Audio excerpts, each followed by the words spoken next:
এটা দিয়ে মনে করতেছেন খুব দয়া করছেন। নো, এটা আপনার জন্য দায়িত্ব। এখানে দয়ার কোনো সিস্টেম নাই। দায়িত্ব পালন করে শুকরিয়া আদায় করবেন, নিজেকে ধন্য মনে করবেন যে আমি আপনাদের দায়িত্ব পালন করতে পারছি। কিন্তু আপনি তাদেরকে ধন্য মনে করতে বাধ্য করেন যারা আপনার থেকে নেয়, হবে না। দায়িত্ব বড় মারাত্মক জিনিস, কথা বুঝেন না? রাগ করলে তো আর কিছু করার নাই, সামনে আর দাওয়াত দেবেন না, এই তো। না দিলেন কোনো সমস্যা নাই। কিন্তু আসছি যেহেতু কথা যা বলার যতটুকু বলে যাবই ইনশাআল্লাহ। অর্ধজাহানের শাসক রাতে বের হয়েছেন একদিন, তার ব্যাপারে কেউ সমালোচনা করে কিনা সেটা জানার জন্য। ভাবতে পারেন হযরত উমর কে সে? ইসলাম গ্রহণ করার পরে আল্লাহ রাসূল বলেন, হুজুর এখন আর গোপনে কিছু হবে না, আযান ওপেনে হবে। হযরত উমর ইসলামের দ্বিতীয় খলিফা, দুনিয়াতে জান্নাতের সুসংবাদ প্রাপ্ত 10 জন সাহাবীর দ্বিতীয় নাম্বার। সেই ওমর বের হয়েছেন সমালোচনা কারা করে জানার জন্য। নিয়ত কি? আমার তো দাপট আছে, অর্থজাহানের পরিচালনা করি, শাসন করি, আমার দোষ ত্রুটি থাকলে থাকতেই পারে, আমার সামনে কেউ বলার সাহস করবে না, তাহলে আমি শুধরাবো কেমন? দেখছেন চিন্তা কোথায়? দেখি আমার পেছনে কেউ সমালোচনা করে কিনা, যদি শুনি আমার দোষের আলোচনা করা, সেটা যদি দোষই হয় সেটা শুনে আমি শুধরিয়ে নেব। দেখছেন? আর আমরা দোষ পিছনে গিয়ে বেড়াই ছোট করার জন্য, আর যার দোষ গিয়ে বেড়ায় সে শুনলে তেলে বেগুনে জ্বলে ওঠে। উভয় দিক থেকে আমাদের দেশের প্রতিনিধিদের এভাবে ছদ্মবেশে চা দোকানে যাওয়া উচিত। লোকের আড্ডায় গিয়া, এই তোমাদের অমুক কেমন, মেম্বার কেমন, চেয়ারম্যান কেমন, এমপি কেমন, নিজের ব্যাপারে জিজ্ঞেস করা দরকার। তারা কি মন্তব্য করে এটা শুনে নিজেকে শুধরানো দরকার, ঠিক না? যদি তারা ভালো বলে শুকরিয়া আদায় করা দরকার। এই সৎ সাহসটা তাদেরই থাকবে যারা সৎভাবে তার দায়িত্ব পালন করবে। তো হুজুর ঘরে ঘরে যাইতেছেন, কেউ তো জানে না, পাশ দিয়ে যান। আবার কারো ঘরে আড়ি পাতা, কে কি বলে গোপনে শোনা, এটাও তো জায়েজ নেই। তো হুজুর হাঁটতেছেন, কারো গোপন কথা শোনেন না। যদি ইখলাসের সাথে আমলের নিয়ত হেদায়েতের উদ্দেশ্যে নির্ধারিত সময়ের মধ্যে কিছু কথা বলা ও শোনার মতো তৌফিক যেন আল্লাহ রাব্বুল আলামিন আমাদের সকলকে দান করেন। সকলে বলি আমিন। আলহামদুলিল্লাহ আলহামদুলিল্লাহি ওয়া কাফা ওয়া সালামুন আলা ইবাদিহিল্লাযীনা ইসতাফা। أما بعد فأعوذ بالله من الشيطان الرجيم. بسم الله الرحمن الرحيم. أما من خاف مقام ربه ونهى النفس عن الهوى فإن الجنة هي المأوى. صدق الله العظيم.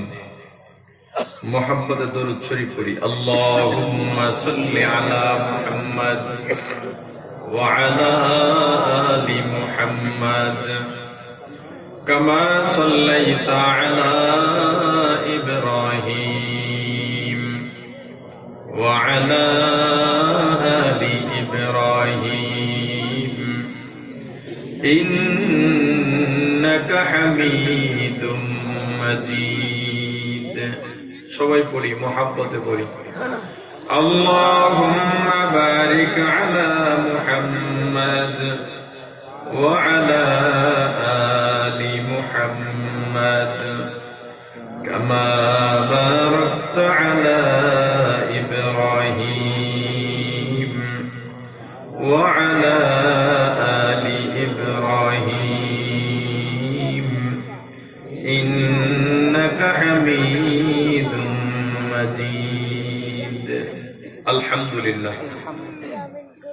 সুলতানপুর কেন্দ্রীয় কবরস্থানের উদ্যোগে প্রথম বার্ষিক ওয়াজ ও দোয়ার মাহফিলের সমাপনী অধিবেশনের মহতরম সভাপতি মুআজ্জাজ মুকাররম হযরত উলামায়ে কেরাম, এই বন্ধ করেন, দূর দূরান্ত থেকে আগত ইসলাম প্রিয়, দিন প্রিয়, মর্দে মুজাহিদ, আল্লাহ রাব্বুল আলামিনের আশিকিন, জাকিরিন, মুসলমান ভাইরা, কলিজার টুকরা সমবয়সী যুবক ও ছাত্র বন্ধুগণ, পর্দানিশী মা ও বোনেরা, আল্লাহ তাআলার দরবারে লাখো কোটি শুকর ও সুজুদ যেই মহান রব্বুল আলামিন আমাদেরকে হায়াতে তৈয়বা দান করে দুনিয়ার জান্নাতের বাগান কোরআন ও সুন্নাহর আলোচনার এই মোবারক মজলিসে আশা ও বসার মতো তৌফিক দান করেছেন, আলোচনা শোনার মতো সুযোগ করে দিয়েছেন, এজন্য শুকরিয়া আদায় করি আলহামদুলিল্লাহ। দ্বীনি মাহফিলে যোগ্যতা, ক্ষমতা, টাকায় আসা যায় না।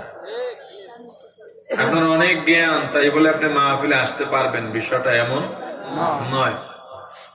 আল্লাহর দয়া লাগে, মায়া লাগে, রহমত লাগে দ্বীনি কাজে যুক্ত হওয়ার জন্য। আজকে এই মাহফিলের দাওয়াত আপনার এলাকার এমন বহু মানুষ পেয়েছেন যারা আজ কোনো কাজ নাই, পুরোপুরি সুস্থ, চাইলেই মাহফিলে আসতে পারতেন, এরপরও আসেন নাই। এমন আছে না নেই? এমন অনেক মানুষ আছে মাহফিলের উদ্দেশ্যে বের হয়েছেন, মাইকের আওয়াজ পর্যন্ত আসতে পেরেছেন, কিন্তু ময়দানে আসতে পারেন নাই। কথা বলেন, এরকম আছে না? অনেকে আছে এখানে চলে এসেছেন, যেভাবেই হোক আল্লাহ এনেছেন, কিন্তু শেষ পর্যন্ত থাকতে পারবে না। কি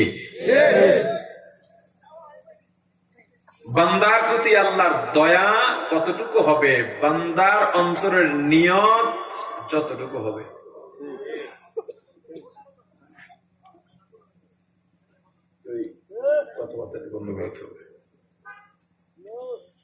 তো রাস্তাঘাটে যারা আছেন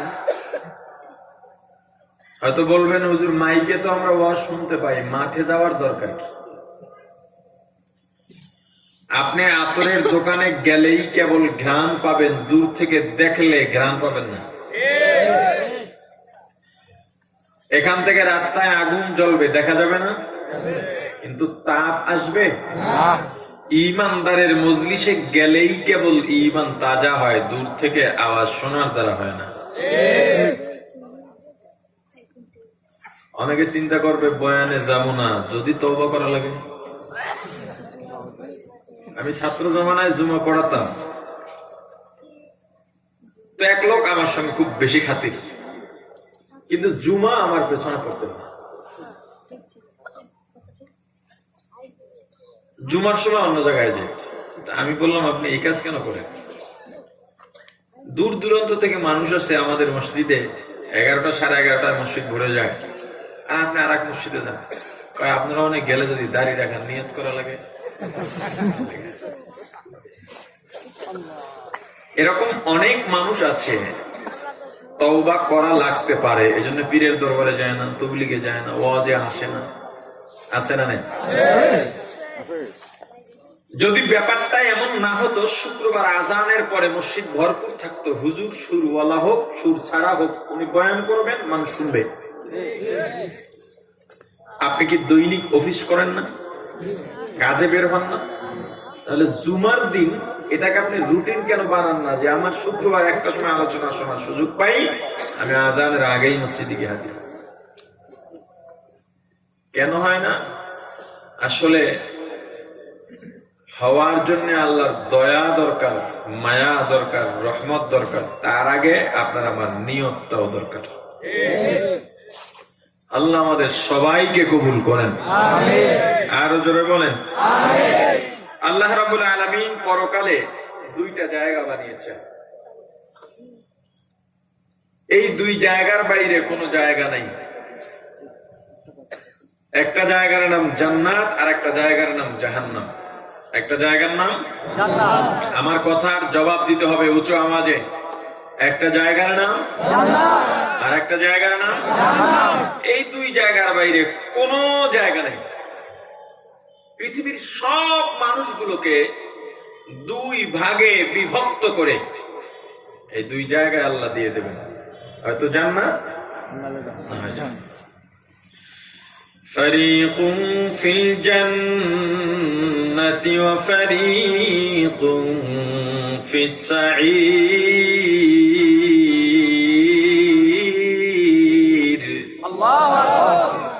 আল্লাহ বলেন পৃথিবীর মানুষকে দুইটা ভাগ করে, এক ভাগকে দেব জান্নাতে আর এক ভাগকে জাহান্নামে। এই দুনিয়াতে বহু দল আছে, বাংলাদেশ দুনিয়া বাদ দেন, কতগুলো রাজনৈতিক দল আছে, নিবন্ধন প্রাপ্ত, অনিবন্ধিত বাদ দিলাম, বহু দল আছে, গণতন্ত্রপন্থী বহু দল আছে, খেলাফতপন্থী বহু দল আছে, হুজুরদের দলেরও অভাব নাই।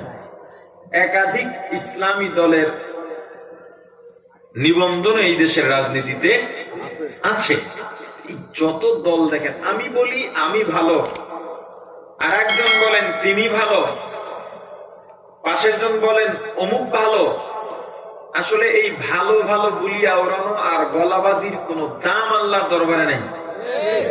আপনি আমাকে মন্দ বলতে পারেন, মন্দ বলে সাময়িক সুখও পেতে পারেন, কিন্তু আমি যদি আল্লাহর কাছে পছন্দশীল হয়ে যাই তা আপনার কপাল পুড়ছে। কথা বুঝাতে পারিনি? এজন্য মানুষের ব্যাপারে বদ ধারণা, বদ মন্তব্য থেকে মুক্ত থাকা। আপনি একজনকে মন্দ বলতেছেন, সেই লোকটা তো আল্লাহর কাছে প্রিয় হয়ে যেতে পারে। কথা কয় না? এই যত দল আছে, এই দলের কোন ভ্যালু আল্লাহর দরবারে নেই। যত দল করেন, ভাগ হবে দুইটা। কিয়ামতের ময়দানে আওয়ামী লীগ আলাদা, বিএনপি আলাদা, চরমনাই আলাদা, তবলিগ আলাদা, জামাত শিবির আলাদা, আদর্শী আলাদা, সুরেশ্বর আলাদা, জমিয়ত আলাদা, এই সিস্টেম নেই।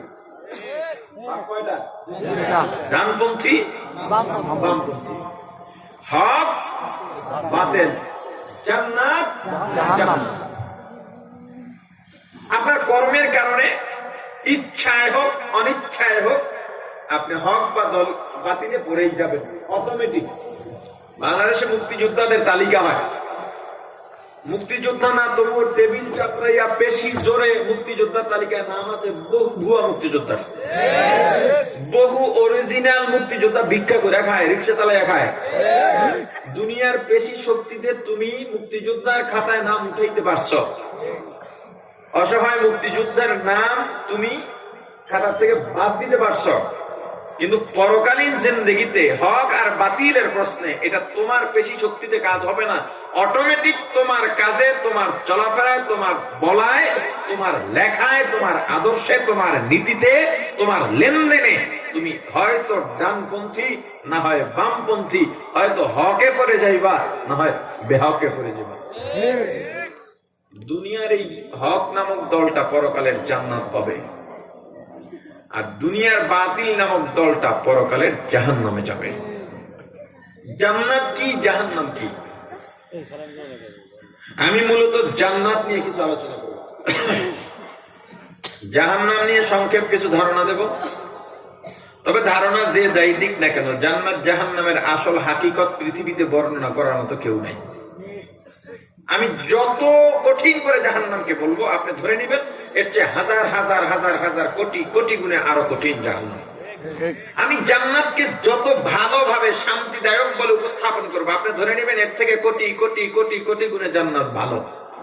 আপনি যেটা চিন্তা করবেন এমন হতে পারে, এমন শান্তি হতে পারে, তার থেকে হাজার কোটি গুণে শান্তি। কথা বুঝেন? আচ্ছা, জান্নাত জাহান্নামের পরিচয় আমরা মোটামুটি জানি, তবু আলোচনা করব।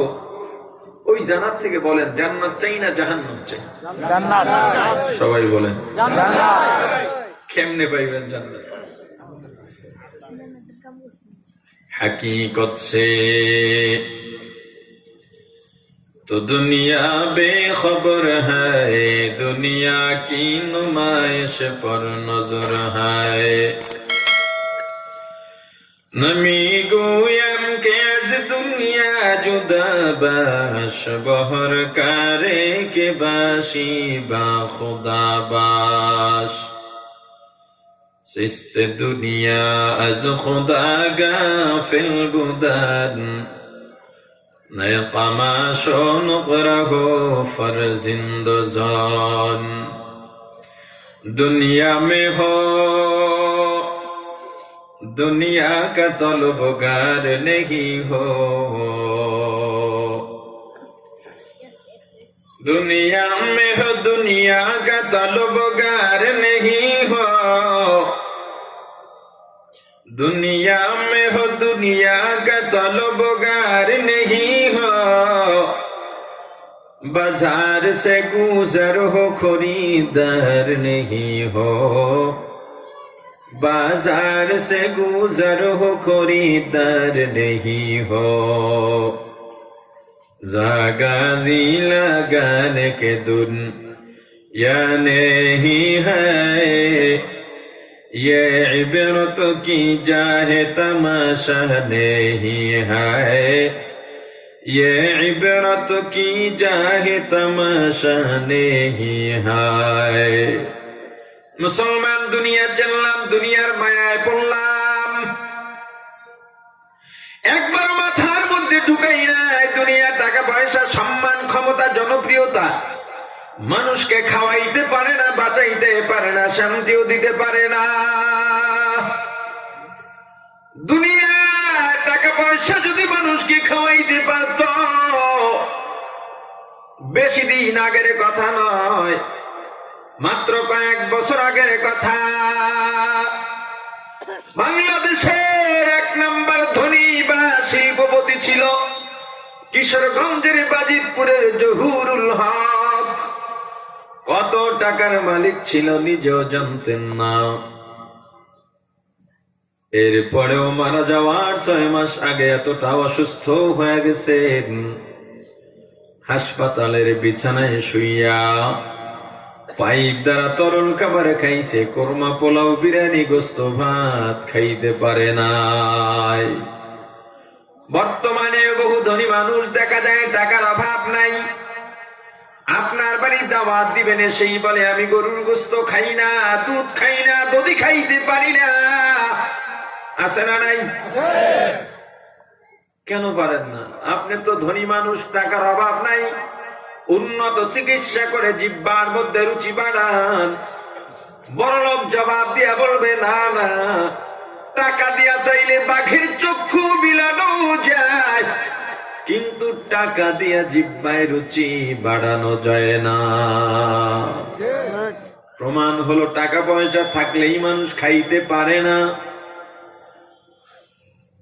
শান্তি কাকে বলে জহুরুল হক শান্তি চোখে দেখেন নাই অন্তত শেষ 6 মাসে বর্তমানেও বহু বড় লোক দেখা যায় ধনী দেখা যায় শিল্পপতি দেখা যায় সালাম দিবেন ভাই কেমন আছেন সালামের জবাব দিয়া বলে না ভালো নাই স্ত্রী কথা শুনে না সন্তান কথা শুনে না মিল কারখানা ইন্ডাস্ট্রিজের যত কর্মকর্তা কর্মচারী সব চোর ডাকাত বাটপার 2 নাম্বার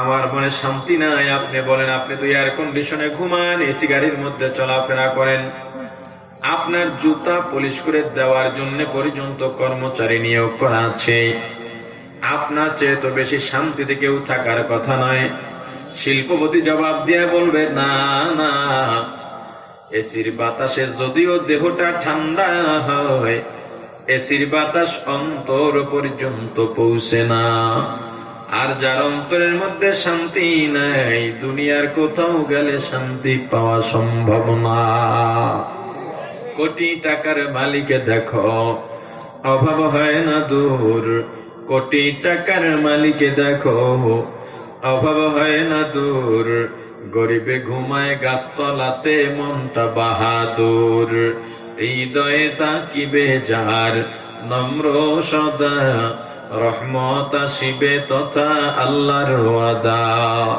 বড়র বড়াই করলে দিলে রহমত আসে না मिटा दो अपना हस्ती को अगर कुछ मर्तबा चाहो कि दाना खाक में मिलकर बोले गुजर होता है सोहबते सालेह तोरा सालेह कुनद सोहबते तोले तोरा तोले कुनद मुसलमान इमानदार এত উন্নত চিকিৎসা করার পরেও জহুরুল হক দুনিয়ার মধ্যে বাঁচতে পারে নাই। যত অহংকারী হও না কেন, নিজেকে যত বড় মনে করো না কেন, কোনো কাজ হবে না। বড়র বড়াই করলে দিলে রহমত আসে না, নিজেকে নিজে ছোট মনে করিও সদা। উঁচু দিকের পানি যেমন নিচু দিকে যায়, তেমনি আল্লাহর রহমত আসে নম্র হৃদয়। ফেরাউনের লাশটা দেখো মিশর জাদু ঘরে, খায় না কোনো পোকা মাকড়, সবাই ঘৃণা করে। জ্ঞানী যারা বুঝে তারা শুধু ইশারায়, নির্বোধকে বুঝাইতে কে পারে কোথায়। তরকারির মতো তরকারি হলে অল্প জালে সেজে, বুদ্ধিমান মানুষ হলে ইশারাতেই বোঝে। আওয়ামী লীগের দাপুরি সেক্রেটারি আব্দুল জলিল বাঁচতে পারেন নাই, রাষ্ট্রপতি জিল্লুর রহমান বাঁচতে পারেন নাই, বিএনপির আব্দুল মান্নান ভূঁইয়া দিলওয়ার হোসেন বাঁচতে পারেন নাই। মুসলমান জান্নাত চাইলাম, জান্নাত চাইলেই কি পাওয়া যাবে নাকি কাজ করা দরকার আছে? আওয়াজ দিয়া বলেন ও মুসলমান ইমানদার, পরকালে আল্লাহ রাব্বুল আলামিন দুইটা জায়গা বানিয়েছেন। দুনিয়ার মানুষগুলো ইচ্ছায় হোক অনিচ্ছায় হোক, নিজের কর্মের কারণে একদল যাবে জান্নাতে, আর এক দল যাবে জাহান্নামে। জাহান্নাম শাস্তির জায়গা, যন্ত্রণাদায়ক জায়গা। কেমন যন্ত্রণা বোঝাবার জন্য রাসূলের হাদিস থেকে বলি, জাহান্নামে সব থেকে কম আযাব দেওয়া হবে নবীজির চাচা আবু তালেবকে। কাকে? জোরে কট্টু আযাব দেওয়া হবে। হাদিস শরীফে আসছে, আবু তালেবের পায়ের টাকনু পর্যন্ত জাহান্নামের আগুনের আংটা দিয়ে ঢেকে দেওয়া হবে, একটু শাস্তি তার। অনেকে বোঝাবার জন্য বলে থাকেন জাহান্নামের আগুনের বুট জুতা পুড়িয়ে দেওয়া হবে। এটা মেনে নেওয়া যায়, চলে, মেলে। এর পাওয়ার কি হবে? এই শুধু টাকনু পর্যন্ত জাহান্নামের আগুনের আংটা দিয়ে ঢেকে দেওয়া হবে। এই আগুনের তাপে মাথার মগজ টকবক করে পড়তে থাকে। উত্তপ্ত হতে হতে একটা সময় মাথার চারা টাচ করে ফেটে যাবে।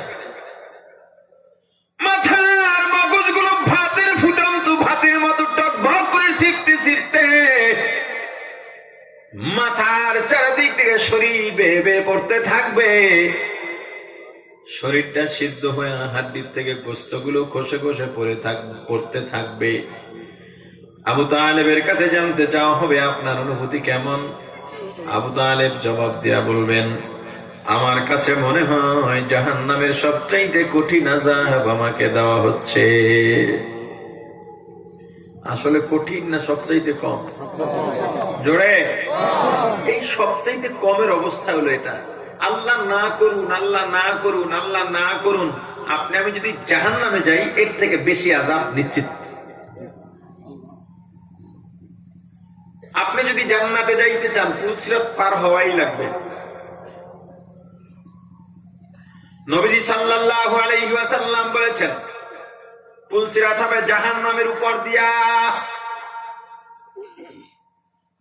জান্নাতে যদি পৌঁছতে চাও পুলসিরাত পার হওয়া ছাড়া সম্ভব নয়। জাহান্নামীদের অবস্থা কেমন হবে জানো? পুলসিরাত পার হওয়া শুরু করবে, কেটে কেটে জাহান্নামে পড়ে যাবে। কতদিন লাগবে পড়তে? জাহান্নাম এত গভীর, এত গভীর, এত গভীর, জাহান্নামের নিচ পর্যন্ত তলদেশে যাইতে 70 বছর সময় লাগবে। এই 70 দুনিয়ার কোন 70 না, পরকালের গণনার কথা বলে। পরকালের গণনার 70, পরকালে একদিন সমান সমান দুনিয়ায় 1000 দিন। আবার আরো একটা ব্যাখ্যা আছে, আরবিতে যখন অগণিত বোঝানো হয়, অসংখ্য বোঝানো হয়, এ জায়গায় মানুষ হয়েছে, আমরা বাংলায় কি ব্যবহার করব? না, অসংখ্য এটা ভুল, অগণিত এটা ভুল। বলা যায় অনেক মানুষ হয়েছে, বহু মানুষ হয়েছে। অসংখ্য মানে যেটা গোনা যায় না, অসংখ্য মানে যার কোনো সীমা নাই। জাহান্নামে আরবির গণনায় 70 শব্দটা মূলত অগণিত অসংখ্যের ক্ষেত্রে ব্যবহার হয়। পুলসিরাত থেকে জাহান্নামে পড়বে, এর নিচ কত দূরের কোনো সীমা নাই, পড়তেই থাকবে। জাহান্নামে গিয়া জাহান্নামী বিকট চিৎকার শুনতে পাবে। জাহান্নামের ফেরেশতার চাইতে নির্দয় পৃথিবীতে আর কেউ হবে না। এদের মাঝে না আছে ভালোবাসা, কানে শুনবে না। আপনি যত অভিনয় করবেন ও শুনবেই না, চোখে দেখবে না। আপনার করুণ পরিণতি দেখে তার দয়া হবে সুযোগ নেই, কারণ সে আপনাকে দেখবেই না। মাঝে মাঝে জাহান্নামের ফেরেশতারা বিকট চিৎকার দেবে, এত ভয়ঙ্কর চিৎকার 500 মাইল দূর থেকে শোনা যাবে। জাহান্নামীদের কানের পর্দা ফেটে মাথার মগজগুলো 2 কান দিয়া ফিনকি দিয়া বের হয়ে যাবে। কোরবানির সময় গরু জব দিলে যেমন রক্ত বের হয়ে যায়, ওইভাবে কান থেকে মগজগুলো বের হয়ে যাবে। একদিকে চিৎকার, আর্তনাদ, করুণ আর্তনাদ, ভয়। জাহান্নামী বলবে এদিকে কি চিৎকার কিসে? ফেরেশতারা বলবে একদল জাহান্নামীকে, জাহান্নামের ফেরেশতারা জাহান্নামের হাতুড়ি নিয়ে এত জোরে জোরে মারতেছে, এক এক বাড়িতে 100, 1000 গজ নিচে চলে যাচ্ছে, আবার টেনে হেঁচড়ে সেখান থেকে বের করতেছে, গায়ের বস্তুগুলো খসে খসে থেকে যায়, আবার পূর্ণ গঠন দিয়ে আবার বাইরানো হয়। এজন্য চিৎকার দিয়ে কান্দে। জাহান্নামীতে এমনি ভয়, ফেরেশতারা আরো আতঙ্কিত করে তুলবে। ভয়, এই যে আমরা মারা যাই, মানুষ মারা যায়, কি মনে করে তখন? সে মনে করে আমি স্বপ্ন দেখতেছি। কথা বলে না, কি মনে করে? স্বপ্ন দেখতেছি। এই ছেলে মেয়ে কাঁদতেছে, মনে করতেছি স্বপ্ন দেখতেছি। কবরে শোয়াইতেছে, মনে করতেছি স্বপ্ন দেখতেছি।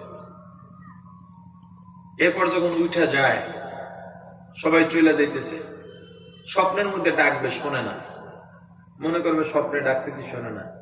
আল্লাহ রূহ আবার ফিরাইয়া দিবেন, পুরো জিন্দা হয়ে যাবে কবরে। চোখ খুলবে, মাটির গন্ধ কেন, অন্ধকার কেন, আমি কোথায়? তখন কেবল সে অনুভব করবে আমি মারা গেছি। ভয় একেবারে কাচুমাচু হয়ে যাবে, পাগলের মতো হয়ে চিৎকার চেঁচামেচি, আব্দুর রহমান, আব্দুর রহিম, আমার ছেলে, আমার মেয়ে, আমার মা বাবা কই, সবাইকে ডাকতে থাকবে। যদি বান্দা নেককার হয়, আল্লাহর দয়া ও রহমতে ফেরেশতারা আসবেন শান্ত মেজাজে, সুন্দর চেহারায়, এসে বলবে, হে আল্লাহর বান্দা, আমরা তোমার সাথী, ভয় নাই, চিন্তা নাই, তোমার এই কবরকে এক্ষুনি বাগান করে দেওয়া হচ্ছে, তোমার যা যা লাগবে সব দেওয়া হচ্ছে, শান্তির ব্যবস্থা করা হচ্ছে, দুনিয়ার পেরেশানি মুক্ত জীবন এখন তোমার। আর যদি আল্লাহ না করুন জাহান্নামী হয়ে যায়, ভয়ঙ্কর ভয়ঙ্কর ফেরেশতা এসে যাবে। এই যে আমার ভয়, এই ভয়টাকে আরো বাড়ায় দেবে। সাপ, আগুন, এগুলো তো আছে, ভয় বাড়ায় দেওয়া হবে। পুলিশ যখন আসামি রিমান্ডে নেই, ওখানে নিয়ে প্রথমে ভয় বাড়ায়, একের পর এক ভয় ভয়, এরপরে সত্য কথা বের করে। আমাদের দেশে সিস্টেম যদিও ভিন্ন, সত্য বললেও মিথ্যা প্রকাশ করা হয়, সেটা ভিন্ন কথা, কিন্তু সিস্টেমটা কি? ভয় দেখাইয়া, ভয় বাড়াইয়া সত্যটা বের করে। জাহান্নামী বলবে, ওদিকে আর এক দলের চিৎকার শুনতে পাচ্ছি, ওরা কারা, কি কারণে চিৎকার দেয়? জাহান্নামীর ফেরেশতারা বলবে, ওরা একদল নাফরমান, যাদের মাথায় জাহান্নামের উত্তপ্ত পানি ঢালা হচ্ছে। পানি দেওয়ার সঙ্গে সঙ্গে গায়ের গোস্তগুলো খসে পড়ে যায়। এভাবে এক একটা বর্ণনা দেওয়ার পর জাহান্নামী ভয় ভীত সন্ত্রস্ত হয়ে দৌড় দেবে পালাবার জন্য। পিছন থেকে আর এক জাহান্নামী থাবা দিয়া পিঠের মধ্যে ধরবে। ওই জাহান্নামীর হাতে বড় বড় শক্ত শক্ত নখ থাকবে। নখগুলো পিঠের মধ্যে ঢুকে যাবে, এভাবে একটা আর একটা ধরবে, কই যাস আমারও লইয়া যায়। এই যে ধরবে, বৃষ্টির দিনে যখন জমিনের মধ্যে পানি বেড়ে যায় তখন দেখবেন পিঁপড়া এরকম ফুটবলের মতো ছোট গোল হয়ে একটা একটা কামড়ে ধরে পানির মধ্যে ঘুরতে থাকে। জাহান্নামীরা একটা আর একটাকে এভাবে খামসি দিয়া ধরার কারণে ফুটবলের মতো গোল হইয়া জাহান্নামের আগুনের লেলিহানের সঙ্গে উপরে উঠে যাবে। আবার ওখান থেকে একটা একটা পিঠ ছিঁড়া ছিঁড়া নিয়ে একটা একটা ছিঁড়ে যাবে, ছুটে যাবে, এক এক দেশে গিয়ে এক একটা পড়বে। একদল জাহান্নামী জাহান্নাম থেকে বাঁচার জন্য জাহান্নামের ওয়াল বাইতে থাকবে, উপরে উঠবে উপরে উঠবে। অসংখ্য অগণিত বছর উঠতে উঠতে উঠতে উঠতে যখন আর এক হাত বাকি থাকবে, অন্তরে কত শান্তি, এক হাত বাকি আছে, এই তো উঠে গেলাম, জাহান্নাম থেকে বেঁচে গেলাম। এমন সময় হাত পিছলায়া আবার জাহান্নামের তলদেশে পড়ে যাবে। জাহান্নামে যাওয়ার শখ আছে আপনাদের? যে অবস্থা, একটু জবাব দেন। জাহান্নামে যাওয়ার শখ আছে? আল্লাহর কাছে কয়দিন পানা চাইছেন জাহান্নাম থেকে মুক্তির জন্য? কয়দিন গভীর রাতে কেঁদেছেন বলেন? আজকে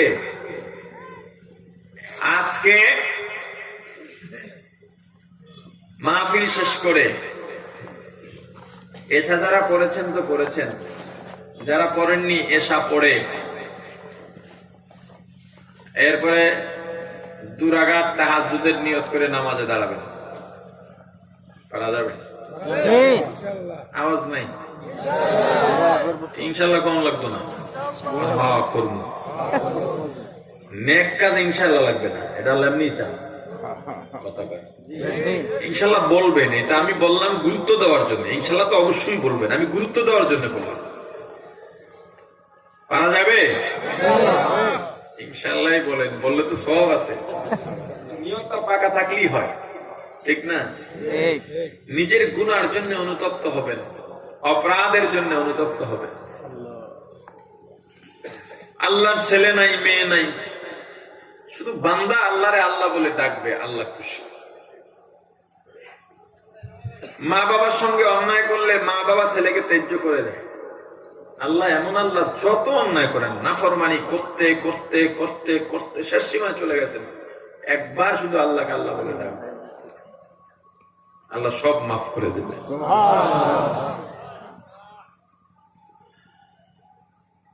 জান্নাত কি?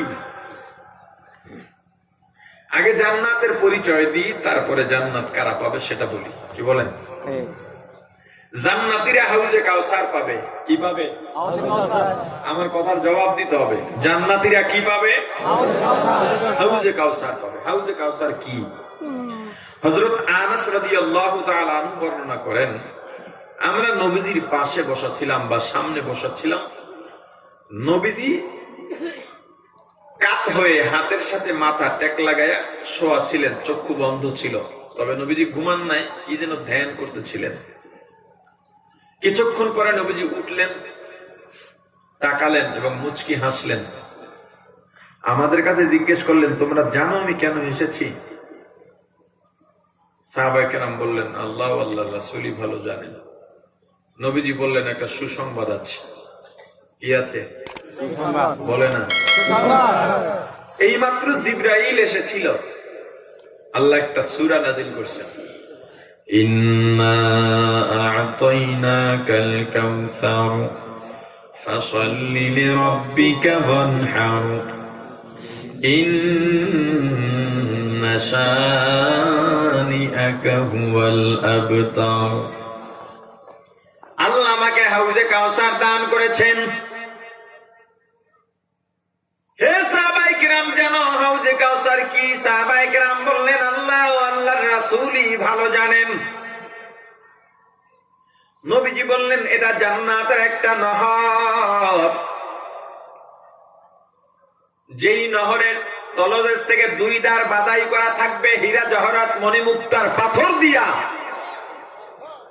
এরা নবাবগঞ্জের কোন ড্রেন না, বাধাই করা থাকবে কি দিয়া? হীরা জহরত মণিমুক্তর পাথর দিয়া তলদেশ থেকে দুই ধার বাধাই করা থাকবে।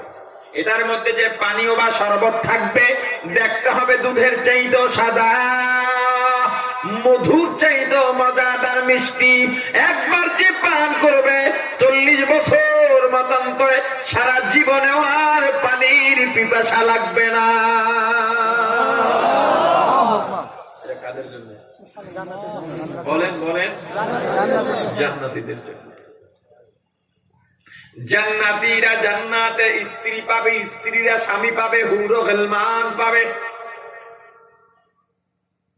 জান্নাতে যারা স্ত্রী হবে তারা যদি প্রথম আসমানে এসে দুনিয়ার মধ্যে একটা হাসি দিত, এই যে দাঁতের চমকানি ঝিলিক, সারা পৃথিবীর সমস্ত চন্দ্র সূর্যের আলো গুলো ম্লান হয়ে যেত। মুখের থেকে যে সুঘ্রাণ, এই ঘ্রাণে দুনিয়ার সমস্ত ঘ্রাণ গুলো তুচ্ছ হয়ে যেত। জান্নাতের মধ্যে আপনি যেভাবে যাবেন ওরা সেভাবেই চলবে। আপনার চোখে চোখ রেখে কথা বলবে না, আঙুল উঁচা করবে না। আপনি যেমনি চাইবেন এমনি চলবে। দুনিয়ায় বিবিরা এমনি চলে? কথা কয় না? হ্যাঁ, দুনিয়ার বিবিরা কেমনে চলে? কয় আমি দেখা না আছি, অন্য কেউ হলে 2 দিনও টিকলো না তোমার ঘরে। কথা কয় না? মানুষে গেলি বয়ানে গেলেই অনেকেই বলে, আগে খুব বলতো, এখন বলা বলিটা কমে গেছে, যে হুজুর স্বামীর খেদমত নিয়ে একটু আলোচনা করে। তা আমি মাঝে মাঝে 2-1 প্রশ্ন করি, কেউ তো আজ পর্যন্ত কইলো না স্ত্রীর খেদমত নিয়ে আলোচনা করে। স্ত্রীর খেদমত আছে নাকি? তো অবশ্যই আছে। তোমার জ্বর হলে স্বামী তোমার স্ত্রী তোমার মাথায় পানি দেয়, স্ত্রীর জ্বর হলেও তোমার মাথায় পানি দিয়ে দেওয়া দরকার আছে না? ডাক্তারই লাগবে না, অর্ধেক সুস্থ হয়ে যাবে তুমি যদি মাথায় পানি দিয়ে দাও। কথা কয় না? স্ত্রীর সঙ্গে আমাদের ব্যবহার কেমন হওয়া উচিত? একটা গল্প বলি, আল্লাহ রাসূলের গল্প। একবার রাসূলের বিবিগণ, আমাদের আম্মা জানেরা এক জায়গায় বসলেন। রাসূলের কয়জন বিবি ছিল? 11 জন ছিল মোট, একসঙ্গে 9 জন ছিলেন। এরা বসছেন যে আমাদের ভরণ পোষণ দরকার। স্ত্রী স্বামীর কাছে ভরণ পোষণ চাওয়ার অধিকার আছে না নাই? স্বামীর যদি সাধ্য থাকে দেওয়ার দায়িত্ব স্বামীর আছে, দায়িত্ব দিতে হবে যদি সামর্থ্য থাকে আর স্ত্রীর দাবি অযৌক্তিক না হয়। তো নবীর বিবিরা নবীজিকে গিয়া বললেন যে হুজুর আমাদের ভরণ পোষণ দরকার। একটু ভালো কথা, মহিলাদের একটা স্বভাব আছে, বাড়তি চোপা। একটা কথা বইয়া পরের একটা বাড়তি কথা বইয়া বেশ লাগায়। কথা কয় না? আপনি আপনার মায়ের জন্য শাড়ি আনবেন, বউর জন্য আনবেন। শাড়িটা ভালো হয়েছে, ঠিক আছে, কিন্তু আপনার মায়ের শাড়ি নিয়ে একটা কথা বলবে খোঁচা মাইরা, তখন মন চায় ওই শাড়িতে আগুন দিয়ে দিতে।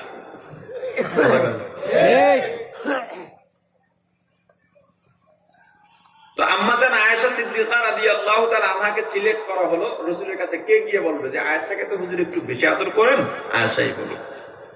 সবার পক্ষ থেকে আম্মা জান গিয়ে বললেন হুজুর আমরা পরামর্শ করছি, আর ভরণ পোষণ আমাদের বাড়ায় দেওয়া দরকার।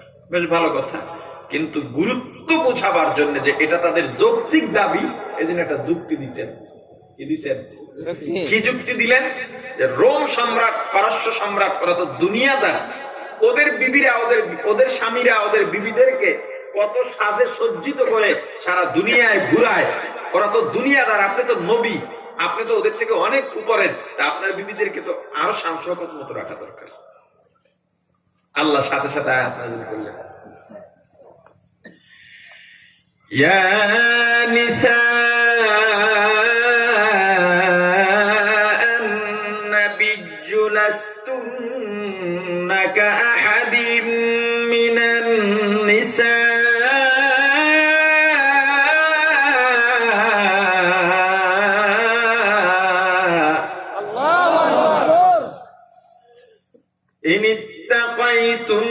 فلا تخضعن بالقول فيطمع الذي في قلبه مرض وقل قولا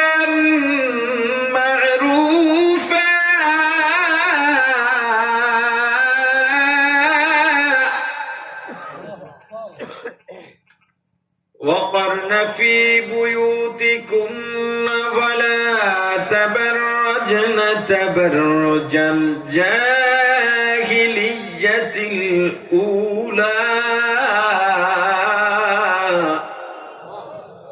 আল্লাহ আয়াত নাযিল করে সাথে সাথে পয়গম্বর আমার পক্ষ থেকে আপনি বলেন, হে নবীর বিবিরা আর দুনিয়ায় কিয়ামত পর্যন্ত আগত নারীরা ভালো করে শোনো। হে দুনিয়ার নারীরা, নবীর বিবিরা, তোমরা তো দুনিয়াদার কোন নারীর মতো সাধারণ নারী নও। নবীর বিবিরা, মুমিন নারীরা দুনিয়ার সাধারণ কোন নারীর মতো বলেন? তোমরা তো সাধারণ কোন নারীর মতো নারী নও। রোম সম্রাট, পারস্য সম্রাট, ওরা হলো দুনিয়াদার, ওদের সঙ্গে তোমাদের তুলনাই হয় না। ওরা দুনিয়ামুখী, তোমরা পরকালমুখী। পয়গম্বর আপনি জানায় দেন তাদেরকে, ভরণ পোষণ চাইছে, অতএব সামর্থ্য অনুযায়ী দেওয়া হবে। কিন্তু পরের যে কথাটা বলছে, এই কথা আমি আল্লাহর কাছে পছন্দ হয় নাই। ওরা দুনিয়াদার, আপনার বিবিরা কি দুনিয়া চায়? তাদের কাছে সিদ্ধান্ত চান। যদি তারা পরকাল চায় তাহলে সাধ্য অনুযায়ী ভরণ পোষণ দেওয়া হবে। আর যদি বলে দুনিয়া চায়, তাহলে কোন দুনিয়াদার নারী আমার রাসূলের বিবি হওয়ার অধিকার রাখে না, তালাক দিয়ে বিদায় করে দেন। আল্লাহ রাসূল সাল্লাল্লাহু আলাইহি ওয়াসাল্লাম আম্মা জানকে বললেন, আয়েশা, আল্লাহ এই এই কথা তোমাদের জানাইতে বলছেন। এখন তোমরা জানাও, দুনিয়া চাও না পরকাল চাও? যদি বলো দুনিয়া চাও, তাহলে আমার আর স্ত্রী থাকতে পারবে না, তালাক দিয়ে বিদায় করে দিতে হবে। তবে আশা এখনই জবাব দিও না, এখনই জবাব দিও না। আপনার এই কথা বোঝেন না? জবাব দিতে হবে। এখনই জবাব দিও না। কেন বললেন নবী? নবী চিন্তা করছেন মহিলা মানুষ, এদের গভীর জ্ঞান কম, উপস্থিত বুদ্ধি তো মোটেও নাই, উপস্থিত পেস লাগানি কথা আছে। ভাববে চিন্তা কথা কেন, মহিলারা কিন্তু খেপতেছে আমার উপরে। এটা বাস্তব, এটাই বাস্তব। তো আল্লাহ রাসূল বলেন, আয়েশা এখন জবাব দেওয়া লাগবে না। কারণ যদি আয়েশা ভুলে বলে আমরা দুনিয়াতে, এখন জবাব দেওয়া লাগবে না। তুমি আবু বকরের কাছে যাও, কারণ রাসূলের আবু বকরের উপর তো পুরা বিশ্বাস যে দুনিয়া উল্টে যাবে, আবু বকর ভুল করতে পারে না। আবু বকরের কাছে যাও, গিয়া পরামর্শ করে আগামীকালকে এসে সিদ্ধান্ত জানাই। আপনি আপনার স্ত্রীকে এভাবে সুযোগ দিচ্ছেন কোনদিন? বাইরে থেকে ঢুকছেন, বিবি খানা খায়, এইটা শুনলাম, এটা কি হয়েছে? খানা খাইল না, যে লোকমা মুখে দিত ওইটা হাতের দাঁতে থাক, মুখে দেওয়ার আগে কিন্তু কথা বলে না। হ্যাঁ, আমি শরীয়তপুর এক মাহফিলে গেছিলাম বেশ কয়েক বছর আগে। তো ওখানে বাদ মাগরিব বয়ান, তো এই জন্য আগেই চলে গেছি ওখানে খানা খাবো। যাইতে যাইতে বিকাল হয়ে গেছে। তো সাহেবে দাওয়াত, যিনি খুব ভদ্র মানুষ, বেশ ভালো আয়োজন করেছেন। খাওয়া দাওয়া শেষ, শুধু একটু পায়েস খাবেন, ফিরনি। আমার স্ত্রী খুব ভালো ফিরনি রান্না করে। আমি তো মিষ্টি জিনিস একটু কম খাই, কোন রোগের জন্য না, এমনি খাইতে পারি না।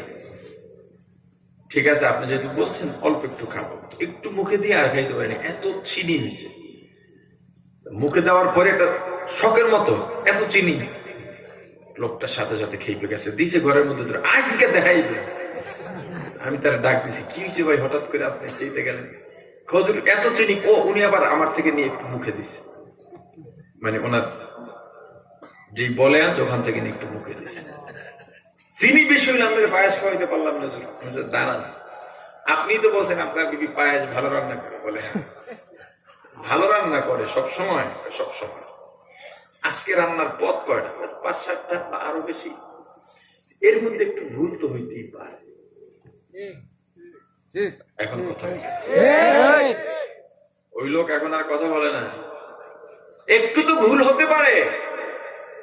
একবার চিনি দিছে, হয়তো ভুলে গেছে, চিনি দেয় নাই, আর একবার দিয়ে দিছে, বেশি হয়ে গেছে, হতেই তো পারে। আমি বলছি ঠিক আছে, আপনি খানা খাইছেন তো? করে বলে খাইছি। আপনার বিবি খাইছে কিনা জিজ্ঞেস করছেন? কয় না। এত ভিতর তো যাইতেছে, যেমনি দৌড় দিচ্ছেন, নিজে অ্যাক্সিডেন্ট করতেন। এখন যান, ভিতরে যাইতে চাইছেন, যান। গিয়া প্রথমে গিয়া বিবির মাথায় হাত দেবেন, আদরের হাত, এখন কাজকর্ম বন্ধ রাখো। ফিরনিতে চিনি বেশি হয়েছে, টেনশন করো না, এটা হতেই পারে, কোনো টেনশন করবে না, এটা নিয়ে তুমি ভয়ও পাবে না, লজ্জার কিছু হতেই পারে। একা একা কাজ করছো, খাও নাই, এখন খানা খাও, সময় থাকলে আপনি খাওয়াই দেন।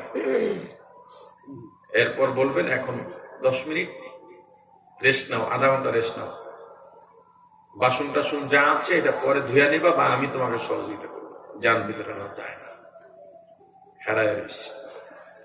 বাড়িতে যখন অনুষ্ঠান হয় মহিলারা খায় কি খায় না পুরুষরা সহজে খবর নেয় না, নেওয়া দরকার আছে না? নেই। কোন অনুষ্ঠানে মহিলারা আগে খায় না, আগে খাওয়াবেন। কাজের মাঝে একটা সময় রুটিন করবেন, 20 মিনিট বিরতি, এই 20 মিনিট বসে তার যা মনে চায় করবে, হালাল যা মনে চায় করবে, গল্প করবে বসে বসে, 20 মিনিট বিরতি দেওয়ার ব্যবস্থা করবে। কিন্তু অনুষ্ঠানের দিন পুরুষদের খাসলত, মহিলারা তো এমনি কাজ করতে করতে সুতা হয়ে যায়, ওই দিন মহিলাদের সাথে আরো বেড়াগিরি দেখায়, কথা কয় না? বাসায় মেহমানদের সামনেই স্ত্রীকে গালাগাল করে, গালি অশ্লীল গালি না দিল মানে ধমকা ধমকি করে, ঠিক না? এটা করা যাবে না। স্ত্রী অসুস্থ হলে নিজেই মাথায় পানি দিয়ে দেবেন। অনেক সময় কাজ করতে করতে হাত পা ব্যথা হয়ে যায়, আদরের ছলে মাঝে মাঝে হাত পা টিপে দেবেন, মাথায় তেল দিয়ে দিবেন, উকুন বাইসা দিবেন, বেনি বেঁধে দিবেন, কথা কয় না? কি ঠিক দিছে?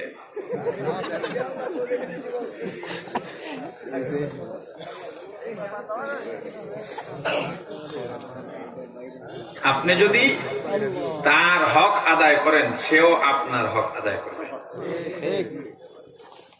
আপনি শুধু চাইয়া গেছেন, দিয়া যান নাই। হুদা বউর কাছে চাইছেন, বউর বাপের বাড়িও চাইছেন। হঠাৎ একদিন তরকারিতে নুন বেশি হয়েছে, গাইলেয়া পুরা কেয়ামত বানাইছে। এগুলো আর করা যাবে না, জোরে বলেন। আর একটা গল্প মনে আসছে।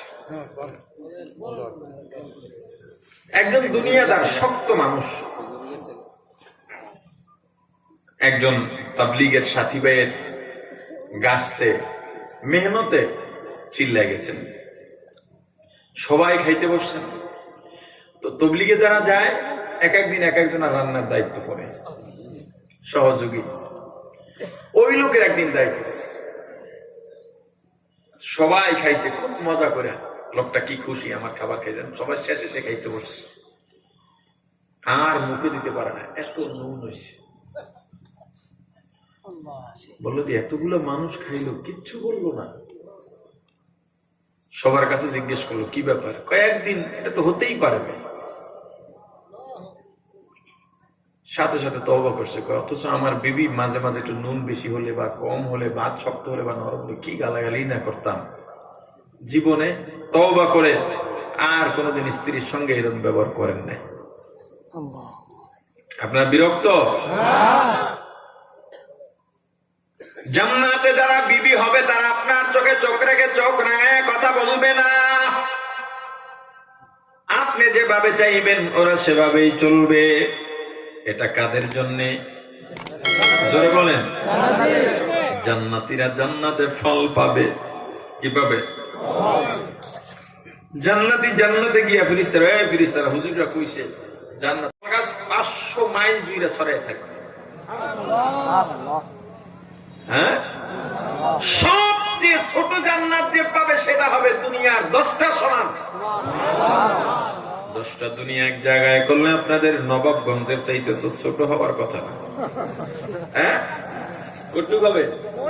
এই 10টা দুনিয়ার সমান ছোট জান্নাত। 1000 জায়গার জন্য, 1000 জায়গার জন্য যারা মারামারি কাটাকাটি করো, কত জায়গা লাগবে তোমার?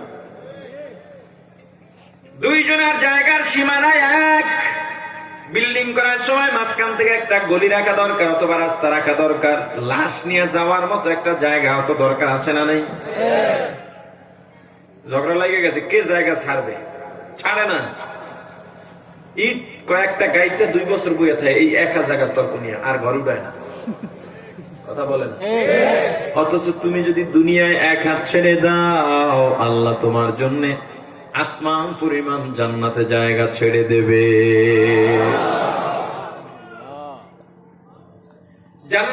জান্নাতে গিয়া ফেরেশতাদের বলবেন, ফেরেশতারা জান্নাতে নাকি ফল পাওয়া যায়। কহা ওই যে গাছ তাকায় থাকবে, 500 মাইল জুড়ে গাছ, সামনে আঙ্গুর গাছ, বিভিন্ন গাছ, কয়েকটা ফল খামো, থোকা থোকা জ্বলতেছে ফল।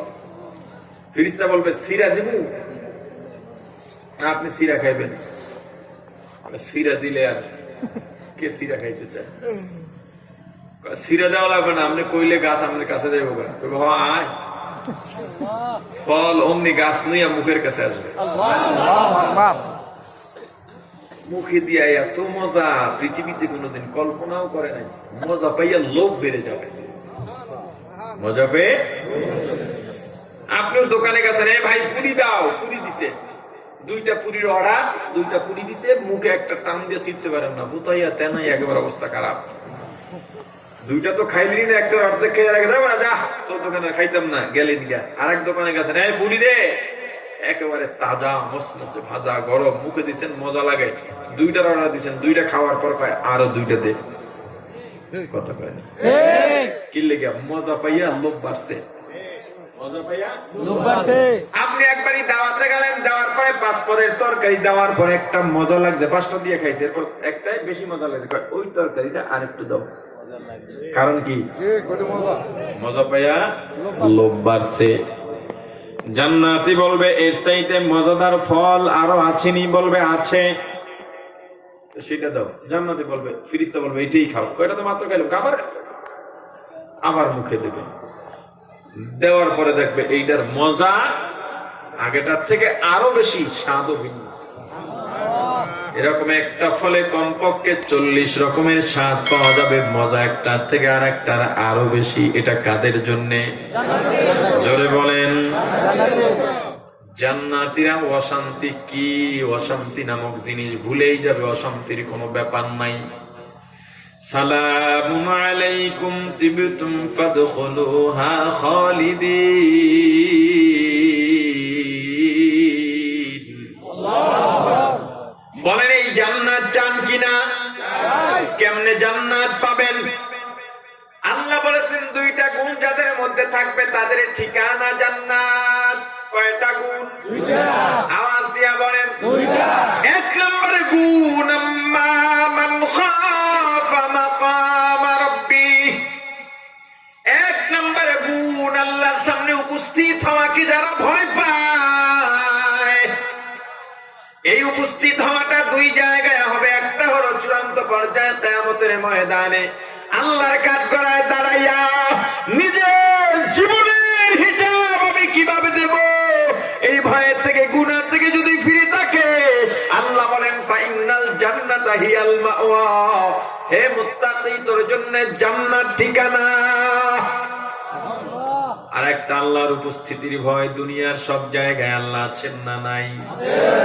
আওয়াজ দেয়া বলেন আছেন না নাই? আল্লাহ পয়গম্বরকে বলে দিয়েছেন, পয়গম্বর আমার অবস্থান সম্পর্কে যদি কেউ জানতে চায় আপনি বলে দেন, ফাইন্নী করিব,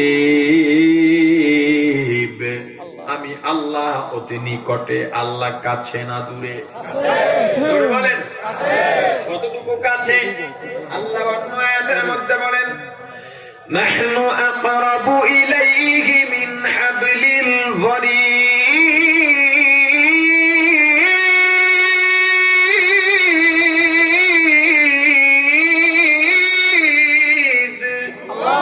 আল্লাহ তোমার ঘরের সারাব যেখানে, তার চাইতো আমি আল্লাহ তোমার নিকটে। আনা মাকুম আইনা মা কুনতুম। বান্দা তুমি যখন যেতে যাও আমি আল্লাহ তোর সঙ্গেই আছি। যদি একজন হয় একজন মনে করবা না, আমি আল্লাহকে নিয়ে 2 জন মনে করবা। যদি 2 জন হও 2 জন নও, আমি আল্লাহকে নিয়ে 3 জন মনে করবা। মোট কথা যতজন হইবা আমি আল্লাহকে নিয়ে 1 জন বেশি মনে করবা। সব জায়গায় আল্লাহ আছেন না নাই? আপনারা আমার সঙ্গে আছেন না নাই? তুমি যাই করো না কেন, কেউ না দেখলেও কে দেখেন?